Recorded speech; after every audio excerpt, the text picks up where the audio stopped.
6 days since our lives were changed forever and families are forced to say goodbye. Nevin Stanisic was the first victim to be laid to rest this weekend. Tonight, we take stock. The 10 lives lost, the memorials reflecting our unity and collective grief, and the search for answers as we wait for more charges to be filed. Thank you for joining us. I'm Jacqueline Allen. And I'm Gary Brode. The family of Officer Eric Talley will be next to have to say goodbye to their loved one. Among his grieving family is his father, Shay, who on Tuesday will have to do something no parent should ever have to do: bury their child. Officer Talley's dad now speaking about his son's heroism that saved lives less than a week ago. He was very brave. He was always brave. You are watching live coverage of an active shooter situation. Shay Talley says he and his wife were watching the news Monday when they heard about a shooting in Boulder.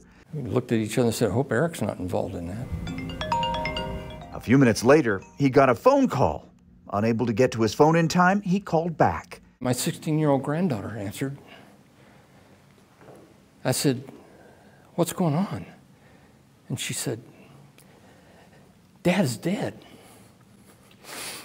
And I said, what? She said it again. For nearly a week now, Mr. Talley has been recalling conversations with his son Eric, who became a police officer at age 40.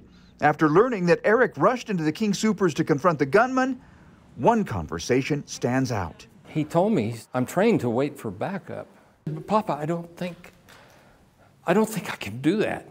I don't think I can stand around and wait for someone else to get there when people need help. He said Eric was a man of integrity and faith. One time he told me, I saw this vision one time, and I said, what do you mean? And he said, I was standing in line at the grocery store of all places. He said, I saw this vision, and I believe it was God. He said Eric had a close relationship with Christ ever since. When asked about Eric's children, he said he worries. Because there's going to be a hole in their heart, just like there's a hole in my heart.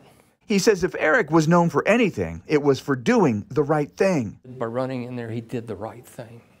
And I hope he can inspire other officers, other people, inspire them to do the right thing. Shay Talley says he often talked on the phone with Eric 3 times a week, and that he's going to miss those conversations. Lance Hernandez, Denver 7. Wow, and Officer Talley's funeral will be held this Tuesday at Flatirons Community Church in Lafayette.